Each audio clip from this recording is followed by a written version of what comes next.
Ladies and gentlemen, please welcome to the stage Janet Napolitano, President of the University of California School System, and Steve Clemons, Editor-at-Large of The Atlantic.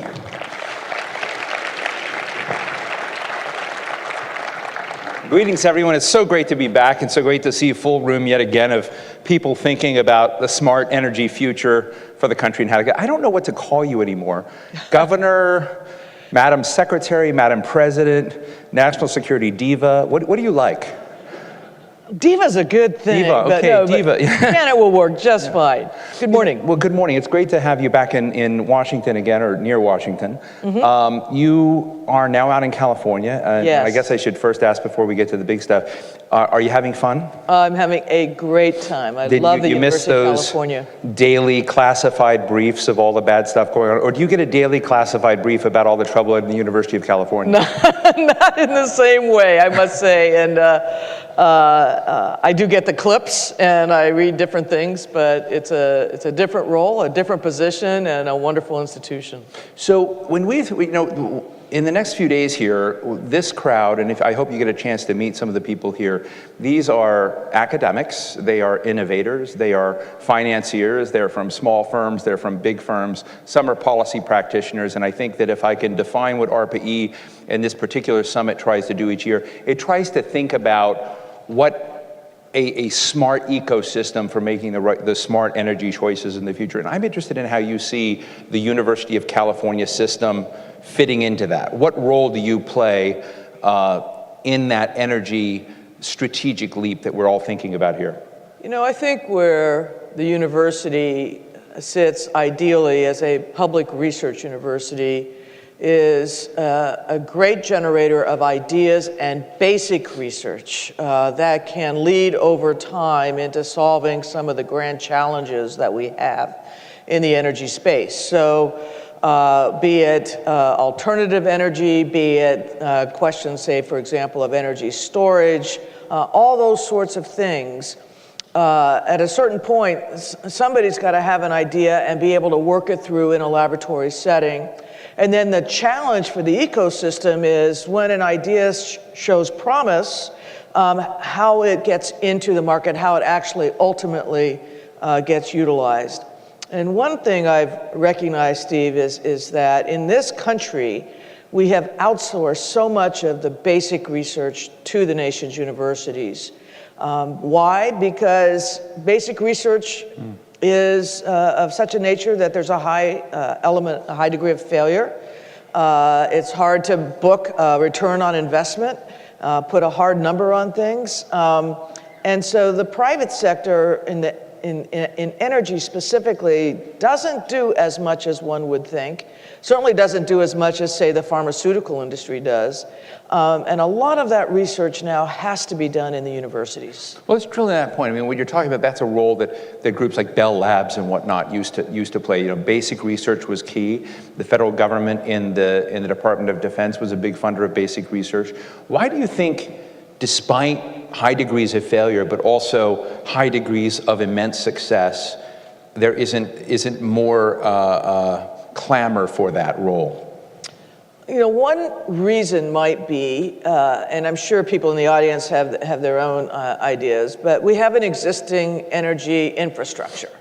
So how do you plug in new ideas for new infrastructure on top of and in some respect duplicative of what we already have and have to maintain? So when you're talking about big energy projects and big but like sustainability energy storage, for instance. Yeah, is energy storage, how does that fit into the existing energy infrastructure? It's a huge challenge, and I saw it most specifically in thinking about what happens when the energy infrastructure goes down. So my last job, Secretary of Homeland Security, we have Hurricane Sandy, the largest hurricane to hit the United States since Katrina.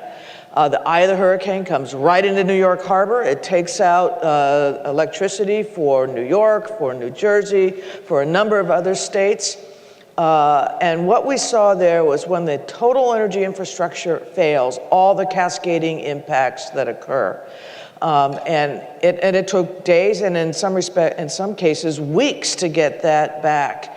That showed a failure, not only the fragility of the infrastructure that we have, but energy storage, alternative energy sources, all those sorts of things. And that, in a way, the Hurricane Sandy problem mirrors what we have across the United States in terms of energy writ large.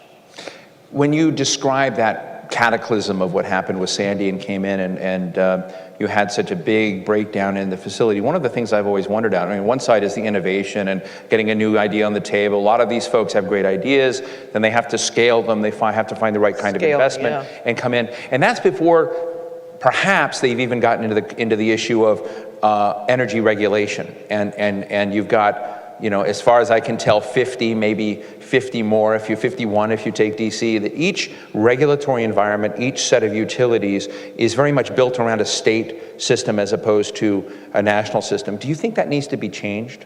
Well, it does make planning and scaling very, very difficult. Just think of you've got publicly owned utilities, investor-owned utilities, you've got rural utilities versus urban. I mean, you have all these different variations. And are they tilting towards progress and kind of a new, really cool energy world, or are they kind of protecting assets and kind of resting on their laurels? This is a tweetable moment. What I see is it's basically, it's not an innovation-centered industry. It's not an innovation-centered industry. That's definitely under 140 characters. You don't tweet, though, right? I don't tweet. That's perfect. Yeah. We've had this discussion. It isn't, and there are a lot of reasons for that. And I'm trying to be descriptive, not critical. But it is not as innovative-based when you get into the industry setting as some other industries that you see. So the question for this group is, all right, you've got everybody in the ecosystem in one big room. We know that in the United States, sustainable energy, alternative energy, all these sorts of things are big questions for our country moving forward.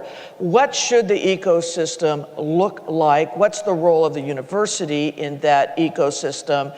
What's the role of the financial markets, the investments we make? One of the things we decided to do at the University of California was to take $1 billion or so of the 90+ billion we invest and put it into different alternative sustainable energy investments where we think we can. You have to show the bottom line, you have to have that return, but moving some of our own assets. This is in research or just your physical assets? No, these are in projects where they're already investable. They're already in that area.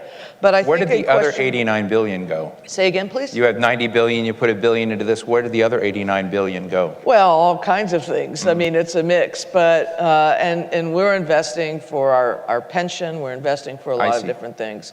But the point is, for this group, look, how do you go all the way from the really smart people in a laboratory who are testing things, educating students, I hope, while they're doing that, coming up with new ideas. 9 out of 10 in the end don't really produce marginal, something that looks like it can move forward. And then you have that 1 out of 10. I'm just using this by way of example. How do you get that to a prototype? How do you move from that prototype to initial kind of attraction of angel investing, seed investing? How do you move from A to B to C and start to scale? And how do you do that in an environment in which you have no kind of national energy investment infrastructure? Everything you have, as you mentioned, different regulatory bodies, different sizes of utilities, kinds of utilities, and the like, and where price is an issue. Someday when I last saw you and you left Washington as Secretary of Homeland Security, you revealed, and I guess it was already out there, that you didn't do email or Twitter. Yeah. And then you had a person do your email, and we were just talking in the green room that you've made it to email. Does it feel okay? I mean, how does that feel? Just coming on. I've made the adjustment. Now I'm like a serial emailer. I email all the time. But I'll have to give you my. And there were but there were lots of reasons why I didn't. This is Bryant Gumbel, Katie Couric thing going around talking about @ and. Yeah. Does that sort of feel like is this sort of a Rip Van Winkle thing, right? I'm catching up. You're catching up. The reason I ask is in Twitter, if you were on Twitter, Mark Andreessen is a pretty cool guy to follow. How many of you follow Mark Andreessen? I'm going to pump up his Hands up high. There are a few of you. So you may have said that, recently Mark posted, he says, most of the great ideas that are people bringing to market today or developing are actually ideas that were on the table before. And I instantly thought of the UC system. Yeah. More than Stanford. Right? Yeah. Stanford's cool, but UC yeah. system. That probably those ideas, those 9 out of 10 ideas that didn't work out before might be something that could work out in the future. Does the university do any kind of stock taking of the stuff you've thought about before, or how, when you think about innovation and the ecosystem of innovation, and I think that Mark is probably right, that many of the things that we're thinking about, or Aaron Levy of Box is basically saying that today we're all jumping ahead and seeing innovation is really digitizing all of the companies in the past. I'm not sure that's true, but it's an interesting angle. And the excellence that you have in universities is so profound that I'm just wondering, some ideas are ahead of their time. Do you ever go back and say, okay, let's take another look at stuff we thought of before? No, but that's a very intriguing idea, because you can conceive of things that were possibly thought of before where there wasn't the technological capacity to do something, or something has occurred that would make an idea more scalable, perhaps, than it was in the past. So that's kind of an interesting idea, to hold kind of a... I think that'd be a Napolitano thing.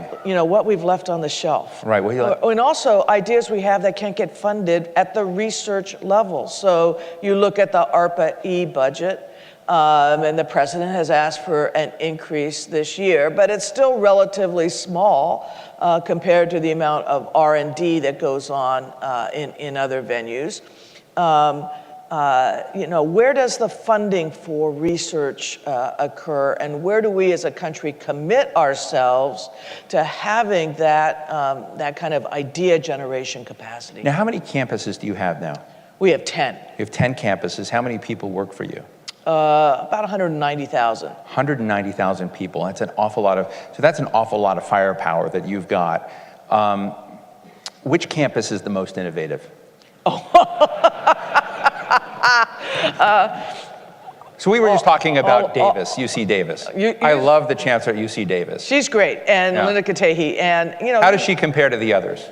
She's great, and you really want to get me in trouble, don't you? Yeah. But here's you take UC Davis, right? And they're an acknowledged world leader in agriculture and all things related to food security, but they're also doing amazing things in the energy area. And they have a whole development on campus called the West Village, where on the ground floor they're developing new types of batteries and energy devices, and students and faculty live on the second floor and have to depend on what's developed on the first floor. Wow. And it becomes its own self-sustaining community. That's a great idea. And why is it a great idea? Because it's like a living laboratory where students and faculty are engaged together in a joint pursuit. Now you take things we develop at West Village, which is at UC Davis. Now, how do you get it into the market? How do you get it ultimately to private investment capital? How do you get it distributed across not only UC, but California and then the country? Those are questions we have yet to answer. When you look at this broader question, though, of how to get it right, the UC system is a unique system, but there's also a lot of pressure on education everywhere. There's a lot of money in education. There's a lot of donations thrown at the higher end universities. But when people think about the long-term funding requirements of the research that gets us strategic leaps ahead, to me, I was talking to Francis Collins of NIH late last year, and he said it's not just the amount of money or the funding, but it's these constant hiccups, the fear of it being cut off. I want to give you an opportunity to talk directly to Jerry Brown, Governor Brown, right now. I know you've been having a little bit of a conversation. Yeah. What is the biggest argument you can make about the stability in funding and about investment in this area? Because I know that you're under I shouldn't say assault, but you're under pressure inside California. All public universities are. are, and all public research universities So what's at are. stake? You know, really, as I mentioned earlier, first of all, a lot of our country's basic research, which is so, you can't innovate without that. You can't have translational or applied research, so you have the basic research. And that's been outsourced to our universities. And as we know, basic research doesn't go in annual funding cycles. Right. Basic research doesn't rely on things like, doesn't know about sequestration and talk about a hiccup. And basic research has to accept a large degree of failure. And you have to stay at it and be consistent. And so the number one thing I would say to any leader who's looking at public investment is to add to public patient investment, because these things do evolve over time. And you take, for example, a scientist trying to look at the alkali level in soils in California, and all of a sudden you've got it, and all of a sudden you scale it, and all of a sudden you can convert the inland part of California to the most rich agricultural region in the nation. One of the areas I've been interested in is if you look at the change in the deliverables that have come out of university research, the Bayh-Dole Act, I don't know if you're familiar with the Bayh-Dole Act, essentially changed the equation, essentially allowed universities and their scholars to economically participate in the gains that they were creating. And you had this staggering jump up in terms of what was coming out of universities, the cooperation with the private sector, and you really just saw sea change. And this was something that had happened as part of the competitiveness challenge of the United States. And my former boss, Jeff Bingaman, was involved along with many others in this. And I'm wondering if there needs to be a next thing. If you were to now, I mean, you've been a governor, you've been a head of Homeland Security, I mean, you've done all of these incredible things. Now you run one of the biggest university systems in the world. What is missing in terms of taking us another notch up? Is there an incentive package? Is there something, new piece of legislation that you think helps your team at the UC system play even a more profound role in, say, energy or the broad innovation system? Or do you have everything you need? I think, well, a couple of things. First of all, we have seen an evolution where those who are in the academic environment can take and play a larger role in the economic environment, if I might put it that way. One of the things I did this summer, for example, was we had a long prohibition about any faculty member taking any sort of an equity interest in a company that evolved out of his or her research. And so there was no way to do kind of a risk-sharing profile. And we removed that prohibition, but we retained our policies on conflicts of interest and commitment because we are not the private sector, and we have to be very, very careful and conscientious here about the different roles that are played.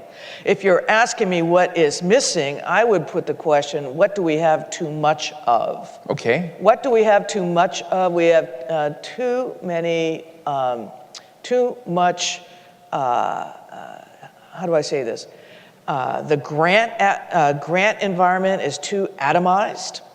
So that, for example, you don't have big challenge grants that are focused on solving a problem. Things are in their budget line, in their budget silo, and report to their... So humanize that, a challenge grant, put it in the energy field. I'll put it in the energy field. How do we solve the problem of energy storage? And so there's not a national... federal challenge and you grant feed system. into that. Well, I can see money coming into that from ARPA-E, from DARPA, from DHS, and from any number of other agencies. But what happens So all is earnest but not compelling. the way everything gets driven. broken down in D.C. To a budget line and a program director, et cetera, and stepping back and saying, you know what? Why is the public's taxpayer dollar being used for this? Well, ultimately, we want to solve a problem. So let's focus the research environment on the problems we want to solve, as opposed to a smaller, like I said, more atomized project. That's one. Number two, reporting requirements and grant oversight and how you have to account for everything. I'm all for accountability, don't get me wrong. These are public dollars. But as I say, oversight can be overdone. And I think too often there's not a cost-benefit analysis done on what's happening and the opportunity costs of complying with all of the oversight and the later visits by whomever, the IG or whomever, as opposed to doing the work. So really thinking carefully about what data the grantor really needs to make sure the money is being spent wisely and well. And then number three, Congress. Congress, you know, there are 2-year cycles, there are 4-year cycles, there are presidential cycles. The research environment doesn't operate that way. And so somehow we have to invest and persuade that in the research environment, early investment, early public investment, support long-term, big problems, big challenges, breaking away. Those are the kinds of movements that I think would facilitate us doing even more of what we do so well in the United States, which is be the best innovators in the world. Fred Hyatt in today's Washington Post has an op-ed, I don't know if you saw it, but the last line of it really blasts the notion that in Congress today you've got members of Congress sitting as chairs of committees that don't believe in climate change, that believe, that question science and rationality. It's a very powerful article. Does that bother you that in this day and age, do you worry that we've got an element of stewardship of Congress that doesn't buy the fact that science matters? It should bother all of us. We live in an age of science. We live and the key distinction between the economy of the United States and any other economy is the ability to innovate, and move innovations from laboratories into the marketplace. That ultimately relies on educating the next generation well. It means putting them into an environment where they're learning how to do it. It means appreciating the role of research, the time it takes, all of those sorts of things. So very, very important for us. And yes, having to consistently go to hearings and defend this grant or that grant because the title may look a little funny, but when you actually read this is a big issue you're raising. It's a big deal. Big deal. So you used to be in the inner sanctum of Obama land and would see the president and talk to him a lot. After you left your job, does he call up and say, hey, how's it going? Give me your ideas. He's a little busy right now. Yeah, he's a little bit. I know. Yeah. But you have it, I think, and the president is constantly going in front of the public and, with State of the Union addresses and other remarks and talking about brain research, talking about energy research, talking about climate change, talking about these big gaps. And you're saying we have a problem in the way in which we approach those. Is this the kind of thing you elevate to President Obama and say, you could get a lot of mileage, more bang from the buck, if you set up a challenge system as opposed to this sort of atomized process that doesn't gel up to quite what it could be? I haven't done that exactly yet, but you've just given me a great idea, which is to say, let's elevate it both at the executive and the congressional level. But step back, and I was preparing for this conversation this morning, and really thinking about what I've seen in the last year plus in a university setting versus a DC government versus a state government setting. And these are the sorts of things that now strike me as ideas to be pursued. And really, really thinking about where the United States is going to be, not next year, but 10 years from now. We're going to be, 20 years from now. And when you're talking about the energy environment, as we started this conversation, and how fragmented it is, and how, compared to other industries, how little R&D really does occur in the non-university setting when you're in energy, but how important it is to look at things like our carbon footprint, to look at alternatives, to look at things like storage, to look at resilience. All of those are big challenges for us. We took on at the university the challenge of being carbon neutral by 2025. That's a big, that's a big goal. That's going to make, we need a lot of. Where are you in 1 to 10? From 10, getting it all done. Well, some campuses are further along than others. Which ones? Not saying, but we're getting there. And as we build out, for example, the UC Merced campus, our newest campus, as we replace aging facilities with newer facilities, we can make. When you were governor of Arizona, you issued an edict that all future buildings in the state would be had to be LEED LEED certified. Have you done that sort of thing in your UC role so far? I haven't done it by edict, but that in fact is what is occurring. Where does an edict work better, as governor or as president of the university? Yeah, no, you just, I think good leadership is leadership by persuasion in the end. Now, we were just talking in the back about the national laboratories, that the UC plays a role there. And when I worked for Senator Bingham in New Mexico, we had Los Alamos, and we had Sandia National Labs, and we had an element of Livermore there. And the kind of research, the futuristic stuff that you would see in the national security side of things was really profound. And I often thought to myself, if we could get even a small percentage of that out into the private world, out into with innovators that were operating in a different way. And you have UC plays a stewardship role at Berkeley Labs, right? Lawrence and Berkeley then also you play a contracting role with Los Alamos and Livermore. We're an LLC. So you're like right in the middle of the National Weapons Lab business. We are, yes. So what can be done more to animate for the economy, for American competitiveness, for the folks in this room, some of that? So, well, take Lawrence Berkeley, for example. They have funding from ARPA-E to look at things like different materials to coat windows with, things to do three-dimensional computer modeling of buildings and how to design those. Other projects of a similar nature. And they've really are doing some almost living laboratory work, there at Lawrence Berkeley. The question is, all right, let's, how do we convert that into a private market opportunity across the country? I think we don't know the answer to that question yet. What is the best model with which to do it? And how do we get how do we as the laboratory get some skin in the game? Because right now we take all the risk for experimental failure. How do we get some ROI, so to speak, in a way? But how do we move to prototype and then commercial adaptability? Those are things people in this room ought to be thinking about, because the basic research work is being done, and it is, as you say, profound. So you live in California now. You used to live in Arizona, so you're got a bit of a West Coast. You surf? You go to the beach?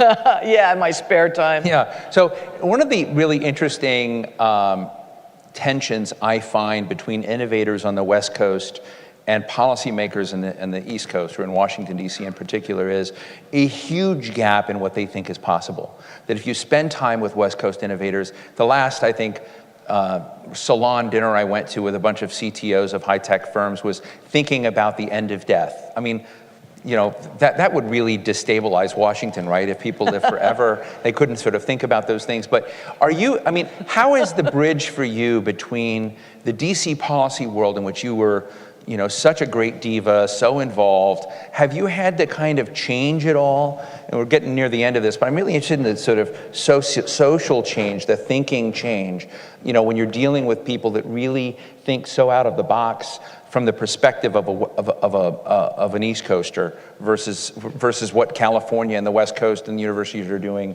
out there that is so different. That's interesting, and I've already given some, Or have you remained a DC If I were person? rewriting the world, oh, please no. But if, about thinking in a grander way about how we address some of the challenges facing our country, big organizations are big organizations. You can lead a state, you can lead a large governmental agency. DHS is the third largest department of the federal government. or the nation's largest public research universities. There are some things that are in. Is there anything bigger you want to run? No, not yet, or not ever. Please, just erase what I just said. The yet, right? Yeah. The difference, in a way, in this position is mission, and the opportunity to use whatever skills I have, in thinking about the future. Because when you're in the education business, that is a future business, and you are looking not just over the next 3 or 4 years, those are your budget things, and you're always going to have those tussles, but really thinking long-term about what should higher education look like, public higher education, what are the challenges we have and the opportunities we have, what is our role in making sure the United States thrives into the next decades. And when you think about that, and you're in California, which is the hot place for innovation, and it's also the most diverse state in the country, and the demography that's going through, et cetera, that's a grand challenge in and of itself. I could talk to you for hours here. Unfortunately, we've got a full stacked up schedule. I will tell the audience that when Janet Napolitano first left the private sector, left being an attorney and was going to run for attorney general in the state of Arizona, her dad said, now why are you leaving this high-paying job, going to get no money for 9 months and go into sort of this high-risk thing at a salary level a lot less? And Janet said, well, because you have this trust fund for me and I'm taking care of it. And he wrote her a check for $5 and said, principal and interest now exhausted from the Janet Napolitano Trust Fund. But I think the investment has been rather good. So congratulations on your new role. Thanks for coming out. And thank you, Steve, and good luck to all of you. Think about some of these big problems. Ladies and gentlemen, Janet Napolitano. Steve, thanks, buddy.